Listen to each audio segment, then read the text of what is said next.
ಬದಲಾವಣೆಯನ್ನು ಮಾಡಿ ಬೇರೆ ಕಡೆ ಇವತ್ತು ಹಣವನ್ನು ಉಪಯೋಗಿಸಿಕೊಂಡು ಭ್ರಷ್ಟಾಚಾರವನ್ನು ಮಾಡಿ ಎಲ್ಲ ಜನಾಂಗದವರಿಗೆ ಜನರ ಮೇಲೆ ಹೊರೆಯಲಾಗಂತ ಕೆಲಸ ಈ ಸರ್ಕಾರ ಮಾಡ್ತೇನೆ. ಅದಕ್ಕೋಸ್ಕರವಾಗಿ ಮುಂದಿನ ದಿನಗಳಲ್ಲಿ ಸಿಮೆಂಟ್ ಮಂಜುವನ್ನ ಹಿಡ್ಕೊಂಡು, ಪ್ರೀತಮ್ ಗೌಡ್ರನ್ನ ಹಿಡ್ಕೊಂಡು, ಉಳ್ಳಳ್ಳಿ ಸುರೇಶ್ ಹಿಡ್ಕೊಂಡು 7ಕ್ಕೆ 7 ಇವತ್ತು ಕರ್ನಾಟಕ ರಾಜ್ಯದಲ್ಲಿ ಹಾಸನ ಜಿಲ್ಲೆಯಲ್ಲಿ 7ಕ್ಕೆ 7 ಬರಬೇಕು. 2028ರಲ್ಲಿ ಭಾರತೀಯ ಜನತಾ ಪಾರ್ಟಿ ಕಮಲ ಅರಳಬೇಕು. ಕಾಂಗ್ರೆಸ್ ಹೇಳ್ತಾ ನನ್ನ ಮಾತುಗಳು ಮುಕ್ತಾಯ ಮಾಡ್ತಾ ಇದ್ದೀನಿ. ಧನ್ಯವಾದಗಳು. ಜೈ ಹಿಂದ್, ಜೈ ಕರ್ನಾಟಕ. ಎಷ್ಟು ಬೆಲೆ ಏರಿಕೆ ಅಂತ ಹೇಳಿದ್ರೆ 50 ಜನಬಳಕೆ ವಸ್ತುಗಳು, ಜನಸಾಮಾನ್ಯರು ಬಳಸ್ತಕ್ಕಂಥ ವಸ್ತುಗಳ ಮೇಲೆ 50 ವಸ್ತುಗಳ ಮೇಲೆ ಬೆಲೆ ಏರಿಕೆ ಮಾಡಿದ್ದಾರೆ. ಹಾಲಿನ ಮೇಲೆ ರೂಪಾಯಿ ಕಾಂಗ್ರೆಸ್ ಸರ್ಕಾರದವರು ಜಾಸ್ತಿ ಮಾಡಿದ್ರು, ಸ್ಟಾಂಪ್ ಡ್ಯೂಟಿ ಜಾಸ್ತಿ ಮಾಡಿದ್ರು. ಆ ಸರ್ಕಾರಿ ಆಸ್ಪತ್ರೆಗಳಲ್ಲಿ ಬಡವರು ಹೋಗೋದು, ಆ ಬಡವ ಸರ್ಕಾರಿ ಆಸ್ಪತ್ರೆಗೆ ಹೋದ್ರೆ ಅಲ್ಲಿ ಒಳಗೆ ಕಾಲಿಟ್ಟು ದಾಖಲಾತಿ ಆಗ್ಬೇಕು ಅಂತ ಹೇಳಿದ್ರು ಕೂಡ ಅಲ್ಲೂ ಕೂಡ ಹಣವನ್ನ ಜಾಸ್ತಿ ಮಾಡಿದ. ರಕ್ತ ಪರೀಕ್ಷೆ ಮಾಡಬೇಕು ಅಂದ್ರೂ ಕೂಡ ಹಣ 3 ಪಟ್ಟು ಜಾಸ್ತಿ ಮಾಡಿದ್ದಾರೆ. ಇಂಥ ಬಡ ವಿರೋಧಿ ಕಾಂಗ್ರೆಸ್ ಸರ್ಕಾರ ರಾಜ್ಯದಲ್ಲಿ ಜನರ ಪಾಲ್ಗಿದ್ದು ಬದುಕಿದ್ದು ಕೂಡ ಸತ್ತಂತೆ. ನಾ ಬೆಳಗ್ಗೆ ಮಂಡ್ಯದಲ್ಲಿ ಹೇಳ್ತಾ ಇದ್ದೆ, ಮುಖ್ಯಮಂತ್ರಿ ಸಿದ್ದರಾಮಯ್ಯನವರು ಒಂದು ತಜ್ಞರ ಸಮಿತಿ ಮಾಡ್ಕೊಂಡಿದ್ದಾರೆ. ನಾನು ಅನ್ಕೊಂಡಿದ್ದೆ ಸಿದ್ದರಾಮಯ್ಯನವರು ತಜ್ಞರ ಸಮಿತಿ ಮಾಡಿ ರಾಜ್ಯದ ಜನರಿಗೆ ಒಳ್ಳೇದು ಮಾಡ್ತಾರೆ. ಸಿದ್ದರಾಮಯ್ಯ ಸರ್ಕಾರ ತಜ್ಞರ ಸಮಿತಿ ಮಾಡಿಕೊಂಡು ರಾಜ್ಯದಲ್ಲಿ ಒಳ್ಳೆ ಅಭಿವೃದ್ಧಿ ಕಾರ್ಯಗಳನ್ನ ಮಾಡ್ತಾರೆ. ಸಿದ್ದರಾಮಯ್ಯನವರು ತಜ್ಞರ ಸಮಿತಿಯನ್ನ ಮಾಡಿಕೊಂಡು ಹೊಸ ಯೋಜನೆಗಳಿಗೆ ಚಾಲನೆ ನೀಡ್ತಾರೆ ಅಂತ ಹೇಳಿದ್ರೆ ಅದು ಯಾವುದೂ ಕೂಡ ಮಾಡಲಿಲ್ಲ. ಏನ್ ಮಾಡಿದ್ರು ಕಾಂಗ್ರೆಸ್ ಸರ್ಕಾರ? ಸಿದ್ದರಾಮಯ್ಯನವರು ತಜ್ಞರ ಸಮಿತಿಯನ್ನ ಮಾಡಿಕೊಂಡು ಎಲ್ಲ ಬೆಲೆ ಏರಿಕೆ ಮಾಡಿ ಜನರ ಹಣವನ್ನ ಲೂಟಿ ಮಾಡಿ ಕಾಂಗ್ರೆಸ್ ಪಕ್ಷದ ಹೈಕಮಾಂಡಿನ ಹೊಟ್ಟೆ ತುಂಬಿಸೋದಕ್ಕೆ, ಕಾಂಗ್ರೆಸ್ ಹೈಕಮಾಂಡಿನ ಹುಂಡಿ ತುಂಬಿಸೋದಕ್ಕೆ ಜನರ ಹಣವನ್ನ ಲೂಟಿ ಮಾಡಿ ಜನರಿಗೆ ಬರೆ ಎಳೆದು ಇವತ್ತು ಲೂಟಿ ಮಾಡ್ತಕ್ಕಂಥ ಕೆಲಸ ಕಾಂಗ್ರೆಸ್ ಸರ್ಕಾರ ರಾಜ್ಯದಲ್ಲಿ ಮಾಡ್ತಾ ಇದೆ. ಇಂಥ ಜನ ವಿರೋಧಿ ಕಾಂಗ್ರೆಸ್ ಸರ್ಕಾರ ರಾಜ್ಯದ ಜನರ ಪಾಲಿಗೆ ಇವತ್ತು ಬದುಕಿದ್ದು ಕೂಡ ಸತ್ತಂತೆ. ಮುಸಲ್ಮಾನರಿಗೆ 4% ರಿಸರ್ವೇಶನ್ ಕೊಡ್ತಾರಂತೆ. ಬಂಧುಗಳೇ, ಭಾರತೀಯ ಜನತಾ ಪಾರ್ಟಿ ಇವತ್ತು ಮುಸಲ್ಮಾನರ ವಿರೋಧಿಗಳಲ್ಲ. ಈಗಲೇ ಹೇಳ್ತೇನೆ ನಾನು, ಬಿಜೆಪಿ ನರೇಂದ್ರ ಮೋದಿ ಅಲ್ಪಸಂಖ್ಯಾತರ ವಿರೋಧಿ ಅಲ್ಲ. ಆದ್ರೆ ಯಾವ ದೇಶದ್ರೋಹಿಗಳಿದ್ದಾರೆ ಅವರ ವಿರೋಧಿಗಳು ಭಾರತೀಯ ಜನತಾ ಪಾರ್ಟಿ ನರೇಂದ್ರ ಮೋದಿ ಜನ, ವ್ಯಾಪಾರ ಮಾಡುವಂತ ಜನ ಎಲ್ಲರೂ ಬೆಲೆ ಏರಿಕೆ ಬಿಸಿಯಿಂದ ಅನ್ನೋ ಸ್ಥಿತಿಗೆ ಇವತ್ತು ಬಂದಿದ್ದಾರೆ. ಯಾಕೆ? ಇವತ್ತು ಕಾಂಗ್ರೆಸ್ ಸರ್ಕಾರ ಅವ್ರು ಹೇಳಿದ್ದೇನೋ ಫ್ರೀ,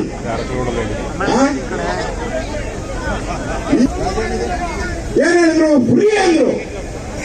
ಫ್ರೀ ಇಲ್ಲಿ ಟ್ಯಾಕ್ಸ್, ಡಬಲ್ ಟ್ಯಾಕ್ಸ್. ಇವತ್ತು ದಲಿತರ ಬಗ್ಗೆನೂ ಮಾತಾಡಿದ್ರು. ಸಂವಿಧಾನ ಬದಲಾವಣೆ ಮಾಡ್ತೀನಿ ಅಂತ ಮೊನ್ನೆ ಡಿ ಕೆ ಶಿವಕುಮಾರ್ ಹೇಳಿದ್ರು. ಸಂವಿಧಾನವನ್ನ ಬದಲಾವಣೆ ಮಾಡ್ತೀನಿ. ಯಾರಿಗೋಸ್ಕರ? ಹೇಳ್ಬೇಡ್ರಪ್ಪ ಡೈರೆಕ್ಟ್ ಆಗಿ, ಸಿಟಿ ರವಿ ಒಬ್ಬನೇ ಹೇಳೋದಂಗೆ. ಗೋಪಿಗಳಿಗೋಸ್ಕರ ಸಂವಿಧಾನವನ್ನೇ ಬದಲು ಮಾಡ್ತಾರಂತೆ. ಒಳ್ಳೆ ಕಾಲ ಬರ್ತೈತಂತೆ. ಅವ್ರಿಗೆ ಒಳ್ಳೆ ಕಾಲ ಬಂದ್ರೆ ಹಿಂದೂಗಳಿಗೆ ಏನ್ ಕಾಲ ಬರ್ಬೇಕಾ? ನಮ್ಗೆ ಈ ದೇಶ ಯಾರ್ದು? ಭಾರತೀಯರು ಹಿಂದೂಗಳದ್ದು ದೇಶ ಇದು. ಅವಾಗೆ ಒಂದ್ಸರಿ ಕೊಟ್ಟಿದ್ದೀರಿ ಪಾಕಿಸ್ತಾನನ, ಇನ್ನೊಂದ್ಸರಿ ಕೊಡ್ಬೇಕಾ ಪಾಕಿಸ್ತಾನನ? ನಾವು ಕೊಡ್ಬೇಕಾ? ಅವಾಗೆ ಕೊಟ್ಟು ಬಿಟ್ಟಿದ್ರಿ. ಇನ್ನೊಂದ್ಸರಿ ಕೊಡೋ ಅವಶ್ಯಕತೆ ಇಲ್ಲ. ಇಂತಹ ಜನ ಜಾತ್ಯತೀತವಾದಿಗಳು. ಅಲ್ಲಿ ಕುಕ್ಕರ್ ಬಾಂಬು ಬ್ರದರ್ಸ್ ಅಂತಾರೆ. ನೀವೇನ ಹಿಂದೂಗಳದ್ದು ಏನಾರು ಮಾಡಿದ್ರೆ ಕೋಮುವಾದಿಗಳು. ಅವ್ರು ಹೇಳಿದ್ರೆ ಜಾತ್ಯತೀತವಾದಿಗಳು. ಇದು ನಡೀತಾ ಇರುವಂತದ್ದು. ಇವತ್ತು ಸಂವಿಧಾನವನ್ನ ಕಾಂಗ್ರೆಸ್ ಅವರು ಎಷ್ಟು ಬದಲಾವಣೆ ಮಾಡಿದ್ದಾರೆ ಗೊತ್ತಾ? 75 ಬಾರಿ. ಎಷ್ಟು? 75 ಬಾರಿ ಸಂವಿಧಾನವನ್ನ ತಿದ್ದುಪಡಿ ಮಾಡಿದ್ದಾರೆ ಕಾಂಗ್ರೆಸ್ ಅವರು. ಮೋದಿ ಅವರು ಎಷ್ಟು ಮಾಡಿದ್ದಾರೆ? 80 ಮಾಡಿದಾರ? ಇಲ್ಲ, 8 ಬಾರಿ ಮಾಡಿರೋದು ಮೋದಿ ಅವರು, 8 ಬಾರಿ. ಅದು ಮೀಸಲಾತಿ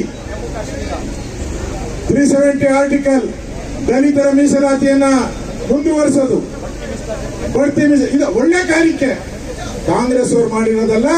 ಮುಸಲ್ಮಾನರಿಗೆ ಟೋಪಿ ಮೇಲೆ ಟೋಪಿ, ಒಂದು ಟೋಪಿ ಅದು ಸಾಲದು ಅಂತ ಟೋಪಿ ಮೇಲೆ ಟೋಪಿ ಅವ್ರಿಗೆ ಹಾಕೊಂಡು ಮಜಾ ಮಾಡ್ರಿ ಅಂತ, ಕಲ್ಲರ್ ಟೋಪಿ, ಟೋಪಿ, ರೇಷ್ಮೆ ಟೋಪಿ. ನಿಮಗೆ ಏನು ಇಲ್ಲ ಅಂದ್ರೆ ಈ ಸಿದ್ದರಾಮಯ್ಯ ತೀರ್ಮಾನ ಮಾಡ್ಬಿಟ್ಟವ್ರೆ.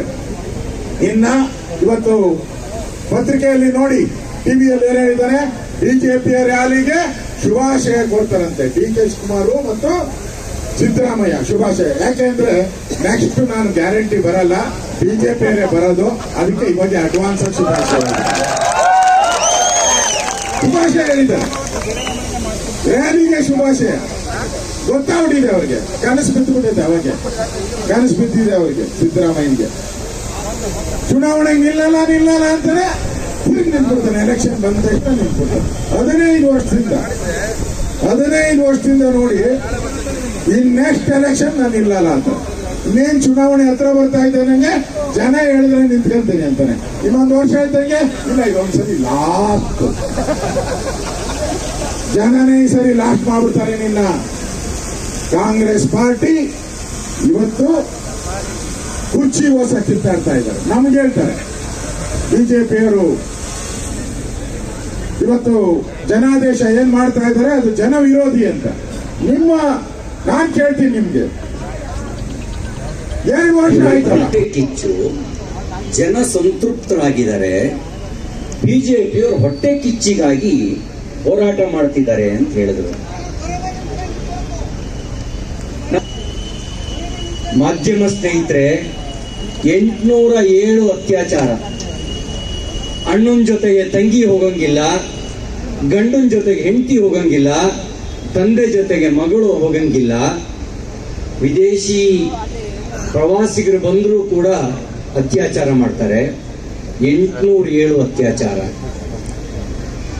1730 ಕೊಲೆ, 1,500ಕ್ಕೂ ಹೆಚ್ಚು ರೈತರ ಆತ್ಮಹತ್ಯೆ. ಸರ್ಕಾರಿ ಅಧಿಕಾರಿಗಳು ಆತ್ಮಹತ್ಯೆ ಮಾಡಿಕೊಳ್ಳೋದು ಅಪರೂಪ. ಒಬ್ಬ Parashuram Pujar, police sub inspector, Congress ಶಾಸಕನ ಹೆಸರು ಬರೆದಿಟ್ಟು ಆತ್ಮಹತ್ಯೆ ಮಾಡಿಕೊಂಡ ಯಾದಗಿರಿಯಲ್ಲಿ. ಇನ್ನೊಬ್ಬ ಚಂದ್ರಶೇಖರ್, ವಾಲ್ಮೀಕಿ ಅಭಿವೃದ್ಧಿ ನಿಗಮದ ಸೂಪರ್ಡೆಂಟು, ಮಂತ್ರಿ ಹೆಸರು ಬರೆದಿಟ್ಟು ಆತ್ಮಹತ್ಯೆ ಮಾಡಿಕೊಂಡ. ಕೇಂದ್ರದ ಮಂತ್ರಿ ಅಲ್ಲ, ಸಿದ್ದರಾಮಯ್ಯನ ಸರ್ಕಾರದ ಮಂತ್ರಿಯ ಹೆಸರು ಬರೆದಿಟ್ಟು ಆತ್ಮಹತ್ಯೆ ಮಾಡಿಕೊಂಡ. 3,000ಕ್ಕೂ ಹೆಚ್ಚು ಆತ್ಮಹತ್ಯೆ, 1730 ಕೊಲೆ, 807 ಅತ್ಯಾಚಾರ. ಜನ ಸುಖವಾಗಿದ್ದಾರೆ ಅಂತ ಭಾವಿಸ್ಬೇಕಾ? ನಾನು ನಿಮ್ಮನ್ನು ಕೇಳ್ತೇನೆ, ಬಿಜೆಪಿ ಸರ್ಕಾರ ಇದ್ದಾಗ ಒಂದು TC ಹಾಕ್ಸೋದಕ್ಕೆ 20,000 30,000 ಕಟ್ಟಿದ್ರೆ ಸಾಕಿತ್ತು. ಈಗ ಎಷ್ಟು ಕಟ್ಟಬೇಕು? 3 ಲಕ್ಷ ಕಟ್ಟಬೇಕು. ಕಾಂಗ್ರೆಸ್ ಆಡಳಿತದಲ್ಲಿ ಆಡಳಿತ ಚೆನ್ನಾಗಿದೆಯಾ? ಇಲ್ಲ. ಹಾಲಿನ ದರ ಏರಿಸಿದ್ ಮಾತ್ರ ಅಲ್ಲ, ಆಲ್ಕೋಹಾಲ್ ದರನು ಏರಿಸಿದ್ರು. 1 ಕ್ವಾರ್ಟರ್ಗೆ 55 ರೂಪಾಯಿ ಜಾಸ್ತಿ. ಒಂದು ಮನೆಯಲ್ಲಿ 1 ಕ್ವಾರ್ಟರ್ ಒಂದ್ ದಿನಕ್ಕೆ ಕುಡಿಯೋರಿದ್ರೆ 1,500 ಯಾರ ಜೋಬಿಗೆ? ಕಾಂಗ್ರೆಸ್ನವ್ರ ಜೋಬಿಗೆ. 2 ಕ್ವಾರ್ಟರ್ ಕುಡಿದ್ರೆ ಎಷ್ಟು? ಹೇಳ್ತಾಯಿ, ನಿಮ್ ಖಾತೆಗೆ ಕೊಟ್ಟಿದ್ದೆಷ್ಟು? ನಿಮ್ ಗಂಡನ್ ಜೋಬಿಗೆ ಕೈ ಹಾಕಿ ಕಿತ್ತಿದ್ದೆಷ್ಟು? ನೆಂಟರು ಬಂದ್ರೆ 2 ಕ್ವಾರ್ಟರ್ ಕುಡಿದ್ರೆ ಡಬಲ್. ಇದು ಮೋಸದ ಲೆಕ್ಕಾಚಾರ, ಇದು ಮೋಸದ ಲೆಕ್ಕಾಚಾರ. ಹೆಂಗಸರಿಗೆ ಫ್ರೀ, ಗಂಡನ ಜೋಬಿಗೆ ಕತ್ರಿ. ಬರೀ ಪಿಕ್ ಪ್ಯಾಕೆಟ್ ತಂದಿದ್ರೆ ಗೊತ್ತಿಲ್ಲದೆ ಮಾಡ್ತಾರೆ ಅಂತ ಅನ್ಕೋಬಹುದಿತ್ತು. ಪೆಟ್ರೋಲ್ ಡೀಸೆಲ್ ಬೆಲೆ ಏರಿಕೆ ಮಾಡಿದ್ರು, ₹20 ಸ್ಟಾಂಪ್ ಪೇಪರ್ ನಡೆಯುತ್ತಾ ಈಗ? ಎಷ್ಟು ಕೊಡ್ಬೇಕು? ಇದಕ್ಕಿಂತ ಮನೆ ಆರ್ಡರ್ ಬೇಕಾ? ವಾಹನ ತಗೊಂಡ್ರೆ ಮುಂಚೆ ಎಷ್ಟು ಕಟ್ತಿದ್ರಿ? ಅದು 1.5 ಪಟ್ಟು ಇರುವಂತ ಜನರು ತಾವೆಲ್ಲರೂ ಕೂಡ. ಯಾಕಂದ್ರೆ ಇವತ್ತು ಹಾಸನ ಜಿಲ್ಲೆಯಲ್ಲಿ ನಿಮ್ಮ ಪ್ರೀತಿ ಅಭಿಮಾನ ನೋಡ್ತಾ ಇದ್ರೆ ಒಂದು ಕಡೆ ಮಳೆ ಬರ್ತಾ ಇದೆ, ಮಳೆಯನ್ನು ಕೂಡ ಲೆಕ್ಕಿಸಲಾರದಂತೆ ಈ ಬಾರಿ ಏನಿವತ್ತು ಹಾಸನ ಜಿಲ್ಲೆಯಲ್ಲಿ ಸಿಮೆಂಟ್ ಮಂಜಣ್ಣವ್ರನ್ನ ತಾವು ಗೆಲ್ಲಿಸಿದ್ರಿ. 2018ರಲ್ಲಿ ನಾನು ಯಡಿಯೂರಪ್ಪನವರು ಪ್ರೀತಮ್ ಗೌಡ್ರ ಸಲುವಾಗಿ ಪ್ರಚಾರ ಸಲುವಾಗಿ ನಾವು ಬಂದಿದ್ವಿ. 2028ರಲ್ಲಿ ನಡೆಯುವಂತ ಚುನಾವಣೆಯಲ್ಲಿ ಪ್ರೀತಮ್ ಗೌಡರನ್ನ ಆಗಿಡಿಕೊಂಡು 7 ಭಾರತೀಯ ಯಾಕಂದ್ರೆ ಅಧ್ಯಕ್ಷರು ಜಾಗೃತಿಯನ್ನು ಬಾರಿಸ್ತಾ ಇದ್ರು. ಜಾಗೃತಿ ಅಂತೀರಿ ಏನಂತಿರ್ತಾವ ಬಾರಿಸ್ತಾ ಇದ್ರು. ದಾಸರಯ್ಯ, ನಾವು ಕೂಡ ದಾಸರಯ್ಯಗಳು, ನಾವು ಗಾಡಿ ದಾಸರಯ್ಯಗಳು. ದಾಸರಯ್ಯ ಅಂತಾರೆ, ದಾಸರಯ್ಯ ಅಂತೀರ ಹೆಂಗಂದ್ರೆ ಹಿಂಗ್ ಬಾರಿಸ್ಕೊಂತ ಬರ್ತಾರಲ್ಲ ಊರಲ್ಲಿ. ಬಹುಶಃ ನಮ್ಮ ವಿಜೇಂದ್ರ ಅವರು ಅಧ್ಯಕ್ಷರು ಜಾಗೃತಿಯನ್ನು ಬಾರಿಸ್ತಾ ಇದ್ರು. ನನಗೆ ನೆನಪಾಗ್ತಾ ಇತ್ತು ಎದಕ್ಕೋಸ್ಕರವಾಗಿ ಜಾಗೃತಿ ಬಾರಿಸ್ತಾ ಇದ್ದಾರ. ಆ ರವೀಂದ್ರ ಬಾಯಕ್ ಶಂಕು ಹಿಡ್ಕೊಂಡು ಶಂಕು ಹೋಗ್ತಾ ಇದ್ರು. ಆ ಶಂಕು ಮತ್ತು ಜಾಗೃತಿಯನ್ನು ಬಾರಿಸಂತ ಟೈಮಲ್ಲಿ 2021ರಲ್ಲಿ ಕೂಡ ಬಹಳ ಈ ದೇಶಕ್ಕೆ ಗಂಡಾಂತರವನ್ನು ಅವತ್ತು ಕೋವಿಡ್ ಮೂಲಕ ಅವತ್ತು ದೇಶದ ಪ್ರಧಾನಮಂತ್ರಿಗಳಂತ ನರೇಂದ್ರ ಮೋದಿಜಿಯವರು ಈ ದೇಶದಲ್ಲಿದ್ದಂತ ಪ್ರತಿಯೊಬ್ಬ ಜನರು ಕೂಡ ಜಾಗೃತಿಯನ್ನು ನೋಡಬೇಕು, ಗಂಟೆ ನೋಡಬೇಕು, ಶಂಕನ್ನು ಓದಬೇಕು, ಈ ದೇಶದಿಂದ ಕೋವಿಡ್ ಮಯ ಆಗ್ಬೇಕೆಂದ ಅವತ್ತು ಸೂಚನೆ ಕೊಟ್ಟಿದ್ದರು. ಬಹುಶಃ ಇವತ್ತು ವಿಜೇಂದ್ರ ಜಾಗೃತಿಯನ್ನು ಬಾರಿಸುವಂತ ಟೈಮಲ್ಲಿ ನನಗೆ ಒಂದು ನೆನಪಾಯಿತು. ಅವ್ರೇನು ಜಾಗೃತಿಯನ್ನು ಬಾರಿಸ್ತಾ ಇದ್ದಾರೆ, ಮುಂದಿನ ದಿನಗಳಲ್ಲಿ ಕಾಂಗ್ರೆಸ್ ಈ ರಾಜ್ಯವನ್ನು ತೊಲಗಬೇಕು. ಯಾಕಂದ್ರೆ ಇವತ್ತು ಈ ಸರ್ಕಾರದಲ್ಲಿ ಎಲ್ಲ ಭ್ರಷ್ಟಾಚಾರಿಗಳು ಯಾವ ರೀತಿಯಲ್ಲಿ ಭ್ರಷ್ಟಾಚಾರ ಮಾಡ್ತಾ ಇದ್ದಾರೆ. ಈಗ ಅಲಿಬಾಬಾ ಚಾಲಿಸುವರಿದ್ದಂತೆ ಅವರೆಲ್ಲರೂ ಕೂಡ ಇವತ್ತು ಮಂತ್ರಿಗಳೆಲ್ಲರೂ ಕೂಡ ಪೈಪೋಟಿಯನ್ನು ಹಾಕೊಂಡು ಭ್ರಷ್ಟಾಚಾರವನ್ನು ಮಾಡ್ತಾ ಇದಾರ. ಅವ್ರು ಹೈಕಮಾಂಡ್ ಒಂದು ಆದೇಶ ಕೊಟ್ಟಿದೆ. ಏನ್ ಆದೇಶ ಕೊಟ್ಟಿದೆ? ಯಾರು ಎಷ್ಟು ಜಾಸ್ತಿ ಭ್ರಷ್ಟಾಚಾರವನ್ನು ಮಾಡ್ತಿರೋ, ಎಷ್ಟು ಕಲೆಕ್ಷನ್ ಅನ್ನು ಮಾಡಿ ನಮ್ಮ ಹೈಕಮಾಂಡ್ ಕೊಡ್ತಿರೋ ಅವರೆಲ್ಲರೂ ಕೂಡ ಫಿಕ್ಸ್. ಏನಂದ್ರೆ 5 ವರ್ಷಗಳ ಕಾಲ ನೀವೇ ಮಂತ್ರಿ ಫಿಕ್ಸ್ ಅಂತೇಳಿ ಎಲ್ಲಾ ಮಂತ್ರಿಗಳು ಭ್ರಷ್ಟಾಚಾರ ಮಾಡಕ್ ಕುಂತು ಬಿಟ್ಟಾರ. ಅವ್ರು ಯಾರು ಕಲೆಕ್ಷನ್ ಜಾಸ್ತಿ ಮಾಡಿದ್ರೆ 5 ವರ್ಷಗಳ ಮಂತ್ರಿ ಫಿಕ್ಸ್. ಅವ್ರಿಗೆ ಯಾರು ಕಡಿ ಮಾಡ್ತಾರೆ ಅವ್ರಿಗೆಲ್ಲ ಕೂಡ ತೆಗೆಯುವಂತ ಕೆಲಸ ಆಗ್ತಾ ಇದೆ. ಅದಕ್ಕೋಸ್ಕರವಾಗಿ ನಮ್ಮ ಹೋರಾಟ ಅನ್ನಂಥದ್ದು ಆ ಚಾಮುಂಡೇಶ್ವರಿ ತಾಯಿಯನ್ನು ನಾವು ಕೇಳ್ಕೊಂಡ್ವಿ. ಇವತ್ತಿದ್ದಂತ ಹೋರಾಟ ನಮ್ಮ ಸ್ವಾರ್ಥದ ಹೋರಾಟ ಅಲ್ಲ. ಜನಸಾಮಾನ್ಯರನ್ನ ಬದುಕನ್ನು ಕಟ್ಟಿಕೊಳ್ಬೇಕೆಂದ್ರೆ ನಾವು ಹೋರಾಟಕ್ಕೆ ಹೋಗ್ತಾ ಇದ್ವು. ಆ ಹೋರಾಟದಲ್ಲಿ ಚಾಮುಂಡೇಶ್ವರಿ ತಾಯಿ ಇವತ್ತು ಅಧ್ಯಕ್ಷರಿಂದ ವಿಜೇಂದ್ರ ನೇತೃತ್ವದಲ್ಲಿ ಹೋರಾಟಕ್ಕೆ ಹೋಗ್ತಾ ಇದ್ವಿ. ಇದು ನಮ್ಮ ಸ್ವಾರ್ಥದ ಹೋರಾಟ ಅಲ್ಲ, ಬಡವರ ಬದುಕನ್ನು ಕಟ್ಟಿಕೊಳ್ಳುವ ಸಲುವಾಗಿ ಹೋರಾಟದಲ್ಲಿ